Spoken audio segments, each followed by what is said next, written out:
Welcome, Drink with James, episode 73, live from the LA Athletic Club. We are at the LA Influencer Conference. We got Evelina here. We got a bunch of people in the audience. Let's hear it, people. That's good. That's good. Okay. That's the biggest applause I've ever got in my life.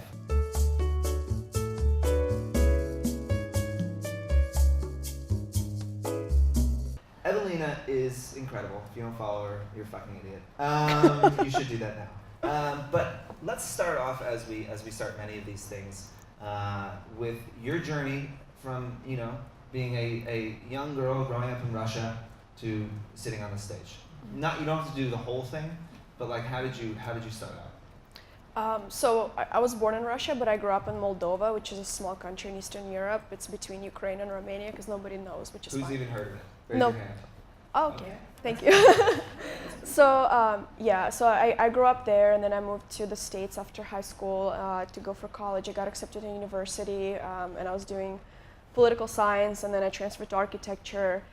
And in 2010, where like social media sort of started emerging, like now it's like this huge powerhouse, and like people go into social media with the business plans and these teams, and like we just kind of started making content. We didn't know why we were doing it.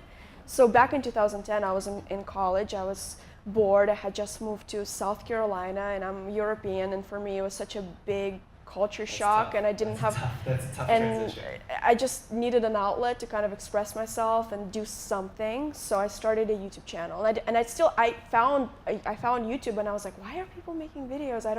Should I just post it to Facebook? Like I was so confused. So I made a video, and it got like 30 views overnight, and I was like, I was so excited. I'm like, 30 people that I don't know watch my video, and then I'm like, oh, well, probably was me just refreshing all night. So, What was your first video? my first video was 5 products that I hate, and it was filmed on my MacBook, and it's long gone. I still have some of my old videos, but not my first ones, because Okay. I just feel like when you first start doing video content, like you don't. How do I explain this? Like you don't know how to talk. You just kind of go and like, do I like talk like normally, or do I create this persona? Like, do I talk more properly? Like you wanna put your best face forward. So like my old videos were like cringe central, like so bad. And my accent was really bad too. So like looking back, it was. But anyway, fast forward. My first Instagram photo is a shirtless photo of me taken from up here. Oh yeah. So it's Oh, probably yeah. not as bad as that. Oh, I've deleted some interesting things. So the first ones were a little cringeworthy, but you just kept jamming. Right. So then, the way that I got started, it's interesting to see how much the growth patterns have changed as to what's popular, as to what people are searching. So back in 2010, people were all about celebrity tutorials. Everybody wanted to look like celebrities. Now, honestly, like nobody really cares unless they're just gonna see a photo. People want to see like certain looks, whereas before, how do you get the Taylor Swift curls, and how do you get the Kim Kardashian makeup, and how you get this? So I just like try to make videos that people are searching, and they did really well. And then I started doing my own stuff that I wanted to do, because I didn't care how Taylor Swift curled her hair at all, but I just made one, and it got like 500,000 views, and it brought me some viewership. So then I just started kind of doing my own thing. And how long did you have to? How long was it until like you started picking up a good amount of traction on YouTube? So back then I didn't have anything to compare it to, because it's like, oh, like numbers are such a tricky thing where like you see somebody, there's always somebody bigger than you, and there's always somebody that's doing better than you, where it's back then like there's only maybe 2 people that were like at the top, and everyone else was just kind of the same. So even when I got 10,000 views on a video and I had like 5,000 subscribers, I was like, that is insane. That is crazy. Instagram didn't even exist back then, so It was like crazy. So any growth that happened from that point was just like a huge surprise, and like it was crazy. So I want to say it was like 2.5 years to get to like 100,000 subscribers, and then from there I think it went to like, I don't know, almost 1 million in another 2 years. Oh wow. And I don't know as much. I think we're doing more and more YouTube at Fohr, which hopefully means we get to work with you more and more often. But it is interesting just how I think it is going to be like the transformative thing in this space is that I just don't know that images are going to matter in 5 years. You know, you look at your Facebook feed, the largest social network in the world, like, you know, huge amount of data on what people want, and every single post is a video that they're serving you. They're never really serving you photos anymore. So I think it's you know, the change is coming to video, and you start to see fashion bloggers now like scrambling to like start YouTube channels. Well, the change has happened. Yeah. The future is here. The future's here. You heard it here first. The future Yeah. is already here. But it's a different world, you know, and I think for brands it's confusing because it's so expensive. And it's so expensive because it works so well. But, you know, you started out, you were doing makeup tutorials, right? How have you kind of expanded that?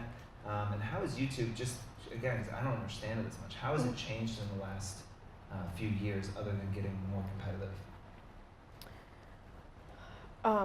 I like wanted to mention, there's so many things I wanted to say and I kind of lost my train of thought. I think the reason why, so for me, I've been doing YouTube for so long, right? And then people were telling me you should get a blog, and I finally got a blog, and like it really wasn't my thing.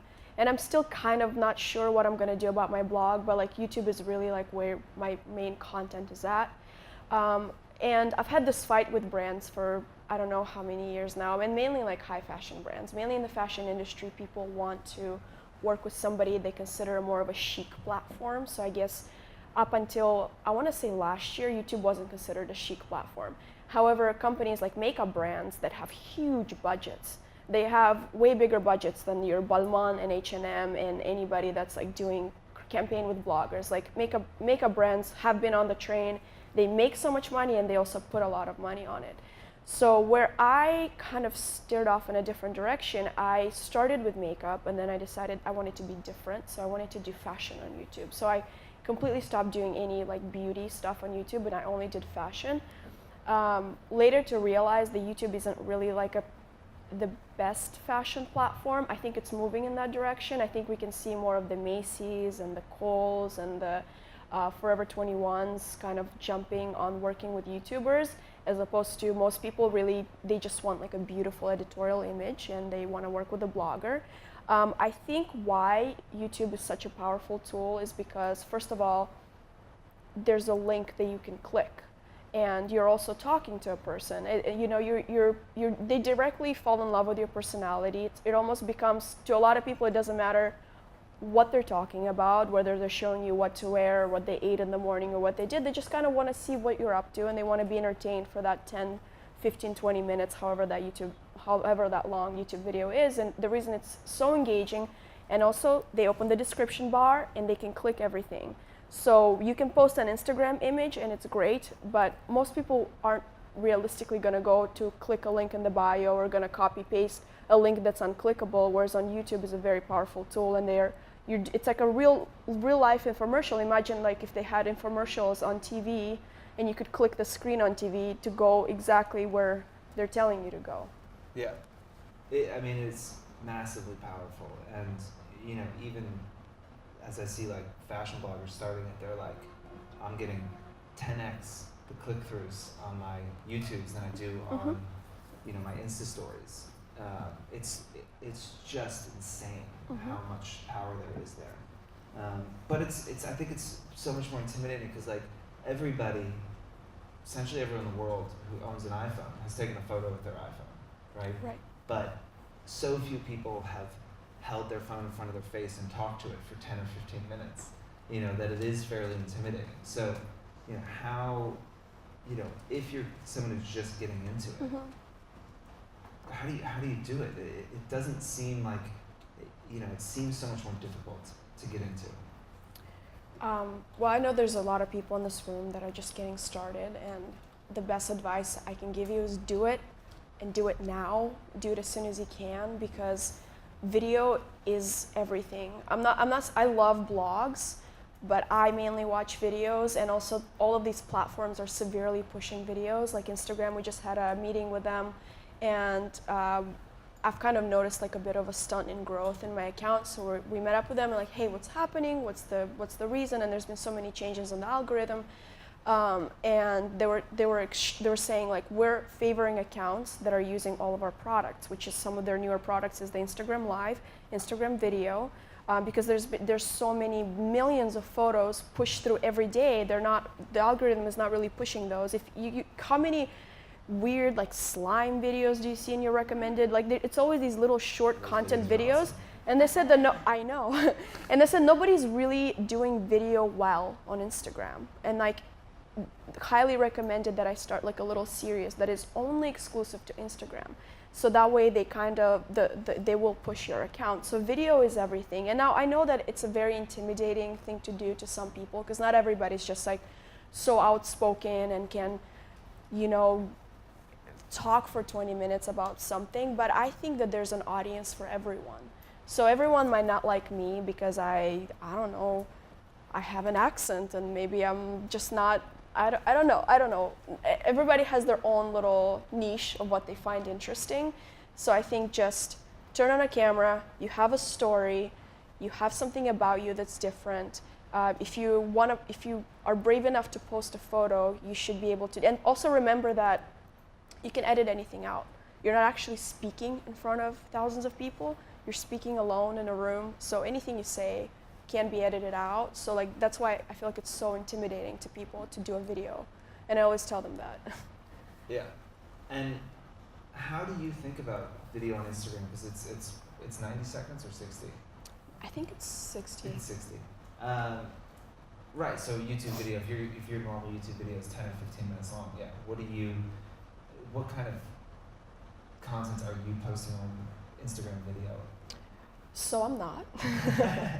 Yeah. Well, I'm trying to, because the main thing what a lot of YouTubers do and even bloggers do, we create a video for YouTube and then we do a short little teaser, post it on Instagram and direct people to YouTube. So what I've been told is that you have this audience that's here to look for your content and you're not serving them. You lose them when you put a little teaser to bring them to somewhere else. Why not utilize that video platform to put something just for them where they can come back and watch this video on Instagram? And it's only going to get bigger. They're only developing it. I'm sure they're going to come out with a way to like scroll through it or do rate it or dislike it. Like it's only going to get bigger from now. Now it's like a very primal sort of state of it, and if you're not hopping on it now, always be a first adopter of everything. It's very important. And I mean, you look at your Explore page, to your point, and the Explore page is just video, really. And that is because Instagram is pushing it, but like, those are the times to get on it because it's really hard to grow, and it's a lot easier to grow if the platform pushes you. Exactly. And if you're doing things that are important to the platform, you're probably more likely to get your content posted. Yeah. And video is just, it really is taking over everything. You think about, we've been talking a lot about Insta stories today, just how much more engaging they are than Instagrams now. And I think like, what can we learn from that? It's just like people want video, they want to hear your voice, they want to see you, they want to see what you're doing. Exactly. Are you, going back to YouTube, so are you still doing just fashion? Have you gone back to doing more beauty? Because I know so you started beauty, you started doing fashion, and where are you at now? So it's interesting because I've had like a bit of a journey trying to figure out what I really want to do. Because I'm really not like a super glamorous makeup fashion girl. Like I'm not. I actually have to like try. And most days I'm pretty simple. I wear jeans. I don't wear a lot of makeup. So for me to do all that, it's like, doesn't feel as authentic. So my channel has always been more like personality, advice, and this and that. But I think I've really been missing out on so many different audiences by just only focusing on one thing. So by doing more lifestyle, doing more a little cooking, doing health tips, doing fashion, doing everything, you're tapping into all these audiences that otherwise wouldn't watch your channel if you were only talk about fashion. So I think as of right now, I want to do a little bit of everything and figure out like a good way to do it. Because I mean, sometimes I do like to wear makeup. I'm not the person to do crazy, insane, smoky eyes or anything, but there's also girls like me that only like to do simple makeup, so I can speak to them. Right. And it's interesting you were talking about like YouTube not being like a chic platform. I think that like one of the biggest issues we have at Fohr is finding YouTubers that can work with luxury brands. It is so hard. Yeah. And it's such a gap in the market right now because there's so many super chic Instagrammers and bloggers that luxury brands want to work with, and they want to work with YouTubers. It's just they're having a hard time finding the right people. So it is, there's not a lot of like big opportunities left in this space. Sometimes it feels like, but that does feel like one of them. And I'm sure, I think that it served you really well that you did move away from just doing makeup tutorials into fashion, into lifestyle, because those brands can look at it and I think it's easier for them to say, oh, okay, like we can work with this person. Yeah. Well, one thing I want to add, and this is what I learned, because I used to get really discouraged over that. I wanted to work with the Chloe and the Chanel and the Dior's of the world, and I wasn't getting that. I was working with Macy's, which they're fantastic, but it's like you see everyone else doing it, so automatically you just kind of want to, well, am I not good enough? Why can't I do that? I get this much engagement, I should be able to do that. And I think having worked with a few of those luxury brands like Dior this year, and we've done a few car commercials and stuff like that, you've done the campaign and then you go right back into doing your content, and like people don't, it doesn't really, it adds something but not really. I'm trying to explain that basically you don't have to work with the absolute top luxury of brands. It's not like the biggest goal ever. There's brands that are like mid-tier brands that are sold in Sephora, that are sold in so many different retailers that have fantastic budgets, that can add to your content, they can sustain what you're doing. You don't have to necessarily work with Louis Vuitton to feel like you're important and to feel like your content matters. Like for me, I would love to work with Louis Vuitton, but it doesn't bother me. If they don't think I'm chic enough, or if it doesn't fit with their brand, that's fine. I'll gladly work with Macy's, and I'll gladly work with Steve Madden, and that's fine. That's good with me. And then you'll buy that Louis Vuitton. Yeah, exactly. Which is in some ways even better. Exactly. It's fine. I mean, I think that's a really good point. It's something we've talked about. Like we had a speaker talk earlier about, she'll interview people. She's an agent, and they'll be like, "What are your goals?" And they're like, "I want to work with Dior," and she's just like, "Whatever." Like, that's not super interesting to me. And I think that's probably also not the normal consumer who isn't shopping in those places. It's a pretty small part of the market that is able to afford that stuff. Especially on YouTube, where there's younger audiences. I don't think it probably doesn't make as much sense.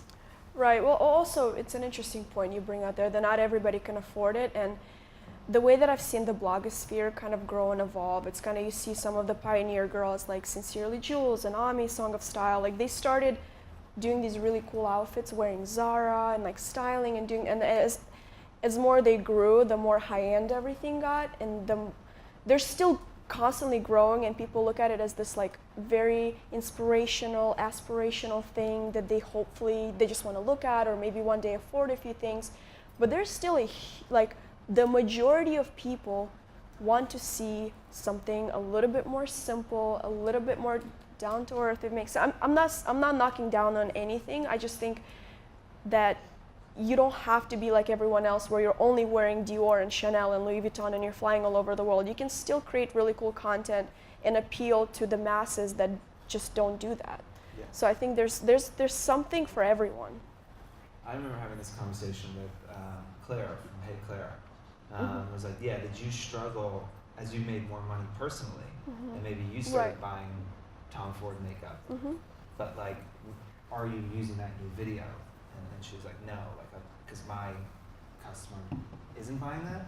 So like, I still need to find ways to like make drugstore makeup like make sense and be really great. Exactly. And like, that I think so often bloggers get a bunch of money and then they, walk away from what made them popular. If you got popular because you could make Old Navy look great, it's pretty easy to make like Celine, Chloe, and Louis Vuitton look good. Like that's that doesn't take a talent really.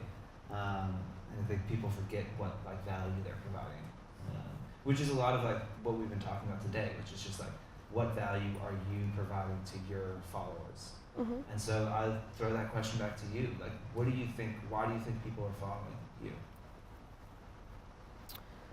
Not to put you on the spot. No, it's a good question. I mean, honestly, sometimes I don't know. I'm like, why are you following me? Um, I want to say like, for me, I personally, I have nothing against. I think it's like, you know, what the stuff we just saw. I think it's extremely beautiful, and I follow stuff like this. I love getting inspired by beautiful images and beautiful styling, and I think it's so necessary, and it provides diversity. I think uh, for me, I don't necessarily do that. I think my photos get like get more traction if just an iPhone photo, because people like what I'm doing now, or like they're more interested in like me being goofy or something like that. So I think what for me, it's like they just follow like my personality, or they entertained in some way. Like that's that. And I do a lot of creative things too. Like I like to do more crazy stuff with video, and I hire some really talented videographers that help me just bring my visions to reality. But a lot of times my most simple videos do really well, like how to dress yourself skinny, or like I made like a shuffle video and that one just got so many views. So things like that. I think people just get a coffee and like turn on YouTube and just kind of relax for like a little while. And you know, you do have such a big personality, and you know, you can see that in your Instagrams and your Insta stories and your YouTubes. You know, you said that that's probably a big part of your growth. How much of that do you have to like turn on? You know, when you like hold that Insta story thing down and you're like, what's up? You know, like is it something that is that just you, or you like living that life at 100 every day? Or do you feel like I need to like, this is part of my brand and I need to like be super excited here? I feel like my online personality is me, but definitely if I'm about to turn on my phone, so let's say I'm like talking to you right now, if I were to turn on my phone, hey guys, so I'm here at this conference, how's it going? You know, you see like the difference in tone. It's like a big, it's a little bit, I'm still like, incredible. Still me. Yeah, there's a button like, so yeah, I think sometimes I get really frustrated when I film, because like, let's say if I have something going on in my life and I don't really want to turn on the camera right now and just like talk about 5 tips to improve your fashion for fall, or like, you know, I'm like having really something on my heart that I don't want to do that. It's really hard, and I usually won't film that day. But when I'm in a really good mood, it just kind of comes out naturally, and yes, I do have to just like work up. Yeah. And how, you know, we've been talking just like nuts and bolts a lot today about Instagram and how often to post and things like that. What's normal on YouTube? I don't know. Like, are you doing once a week? Is it twice a month? Is it every day? What are you doing there? Okay, so we talked about consistency, and I'm not that great at that. But ideally, you want to be very consistent. You want to post once or twice a week. Some people post every day. It works differently for different audiences. For me, it's more quality over quantity. So I won't post for a while till I post something I really, really like. But I think Instagram is the same thing. I used to post like 3 times a day. I was excited about everything, and I would just be like, oh, that's a cute chandelier, snap post. Where it's now, it's like, there's so much more thought put in everything, and it's still fun, but it's become less fun since it's grown so much, and then there's all these people that have, you know, professional everything. You can't really, you know, just post anything out there. There's a lot of pressure, but on YouTube it's important to post as often as you can, and I can tell you more about like the algorithm if anybody's interested. Is there a YouTube algorithm? Oh yeah. What's that like? So it changes all the time, and then it kind of hits us all of a sudden, and then we have to figure out how to adapt to it. So let's say like you're getting a good, consistent, like 200,000 views a video in a week, right? Is it working? Okay. In like a week, and then the algorithm changes and it drops down, and then we all scramble and try to figure out the algorithm again and like what happens. So in the past, it used to be short videos that were favored, and like 2-minute videos real quick, pushes it to the description bar. Now it changes, like the longer your videos are, it judges it by watch time. So if you have, the more watch time you have on your channel, the more they kind of push it. So we always have to adapt. So like now I'm seeing a lot more 30-minute, 40-minute, an hour videos. A lot of people are doing podcasts.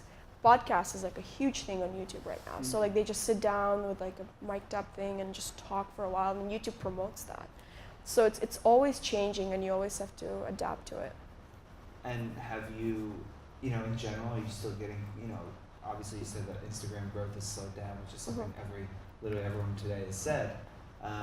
Is that the same on YouTube? Or, once you kind of figure out what the algorithm's doing, are you able to like hit your growth again?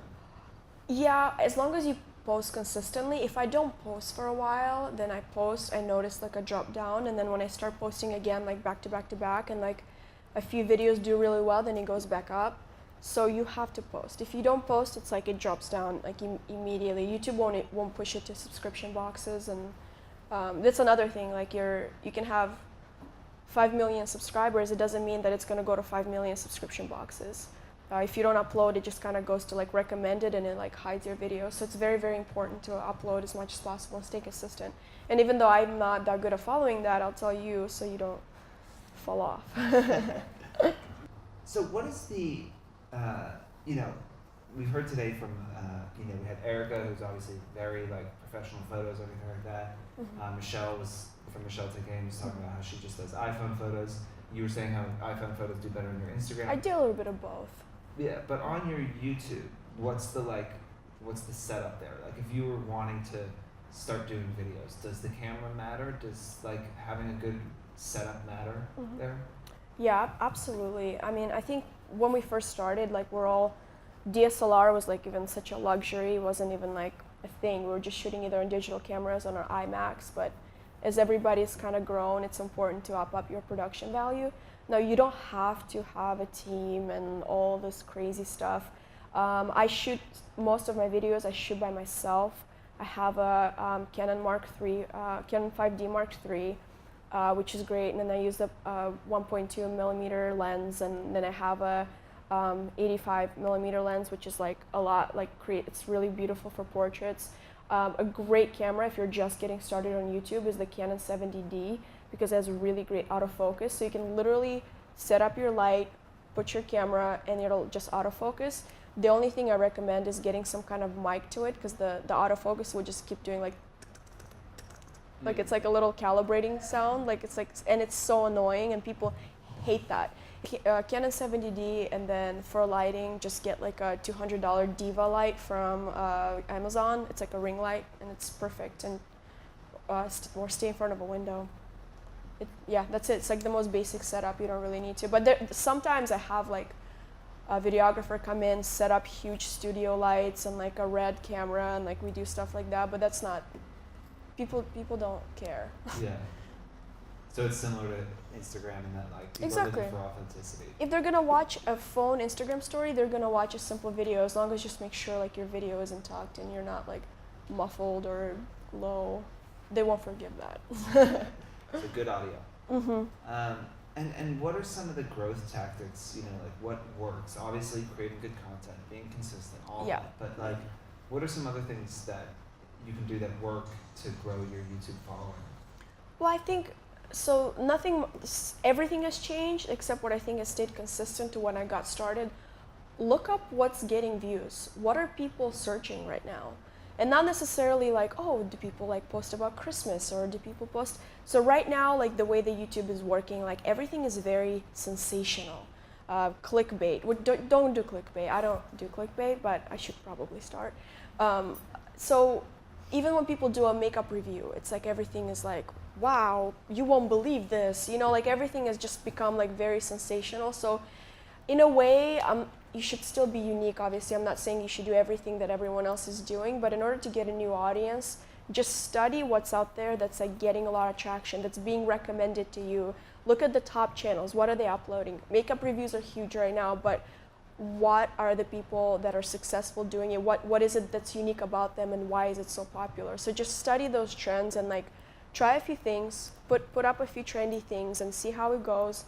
And then once you get a little bit of an audience, just do more of your things, but always put your unique twist on it. So if you want to do, something like when Fenty Beauty released their line, it's like people that were only getting like 10,000 views a video, all of a sudden got 500,000 views just for doing a Fenty Beauty review. So any big releases, anything like that that's getting very high SEO, it's great for growth.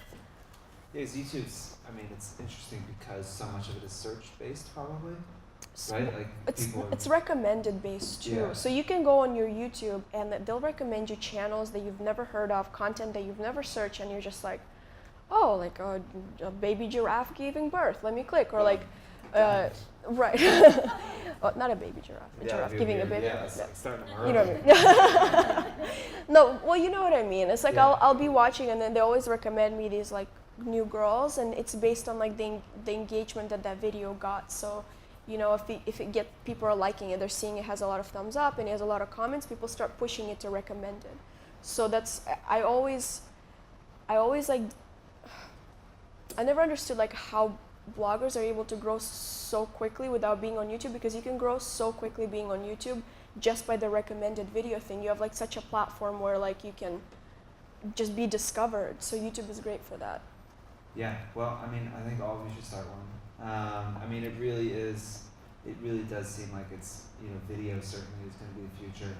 And if you're not learning now and you're not starting to build a following now, I think it's going to be pretty difficult in a few years to stay competitive. Well, I also think, because a lot of people are saying that it's too late to start a channel because there's so many people now, but I'm seeing new people pop up all the time and they're kicking my ass. You know, they're just like popping up all of a sudden, like huge, crazy traction. And you never know, because people are always looking for somebody new to watch. People are always looking for something different. There's always the new generation of influencers. They're just gonna come and like take us down. So don't think like, oh, there's too many now, I can't like jump in and get my own piece of cake. Just right. Especially on YouTube, it's just like because you're like people are just. I do think you get in it. I mean, God knows Mm-hmm. I've been in. I mean, I watched like 30 minutes of a man detailing a car the other day. I had no idea why I was watching it. I was like, here I am. You know, I don't know how I got here, right, but here I am. So that could be you. You could be that video. right. Well, I want to make sure that we have some time for people to ask you questions. Mm-hmm. Right? So, are we going to keep the questions in the video? Yeah, but I'll repeat them. Mhm. Okay, so you all ask questions, I'll repeat them, and she will answer them. Make sense? Okay, let's shoot. Yeah. So have you noticed YouTube favoring videos with a high production budget and value? And question 2 is, if you were starting out now, would you start a YouTube channel or would you focus on Instagram video? So I think there's been a big shift on YouTube. We called it the adpocalypse this year, because a lot of big brands dropped out of YouTube because there's been like a scandal. Somebody on Wall Street Journal. PewDiePie did that thing. Yeah, PewDiePie, and then the Wall Street Journal wrote this big article how advertisers have ads on videos that are inappropriate, like for advertisers and all that kind of stuff. So some of the bigger brands like Coca-Cola and P&G, and which is a huge player, just pulled out of YouTube. So YouTube is just kind of like, oh my God, what do we do? What do we do? So they demonetized everybody pretty much. Anybody that's like cursing in their videos, anybody talking about politics, anybody talking about any kind of controversial topics like mental health, or which they consider controversial. So if you like title your video talking about my depression, you're gonna get demonetized. I don't know why, I didn't do it, but so they've definitely become a lot more strict, I guess. I have never had a video demonetized because my channel's pretty PG. I don't really swear in my videos. I never have, not about to start now. So beauty, fashion channels haven't been affected by this, but I think people that do like the more edgy channels, like the comedy, the more social, like political commentary channels really got hit by that. So I think beauty, if anything, they're pushing these content creators even more and more and more just to show like, hey, look, we do have people that don't swear, and we do have people that. And then this question 2 is like, if you were starting today, would you focus on Instagram video or YouTube, or would you say both? I would say both. YouTube is still going to be YouTube. It's not going to go anywhere. But Instagram, I think it's important to be an early adapter with everything. One of my biggest regrets, honestly, is not jumping on Vine. Because like it kind of went over my head and I'm like, oh, another social media, so annoying. I'm telling you, if there's a new social media that comes out and you find out, you have to sign up for it today. You want to be the first person to use it, the first person to promote it, the first person to start getting followers. When you jump on it 2 to 3 years later, it's too late. So if you can do it today to help your brand, to help grow in any way possible, do it. Do both. Absolutely. More questions? So, question 1. How do you find your music? because Mhm. you know, yeah, YouTube's really good about pulling that stuff down. So how do you find music, and can you use music that's copyrighted? And two, are you considering getting on Twitch? Mhm. So it's a great question. So music and on YouTube and just copyright in general has been insane, and I think Instagram's about to do that too, because you've noticed people use like a lot of popular music. Um, Also, to your note that you see bigger YouTubers using big songs. So sometimes, anytime you see that, the video is demonetized. Even though you see ads on it, on the back end, the artist is getting paid. So the new system that they implemented, before they used to just take your video down or mute it. Now it's like, oh, okay, I see you used our song. You can still have your video up, but we're gonna collect all the revenue from this video. So on the back end, it's taken off. So for me, there's certain videos, like my Coachella video is probably my proudest video I've ever made on YouTube.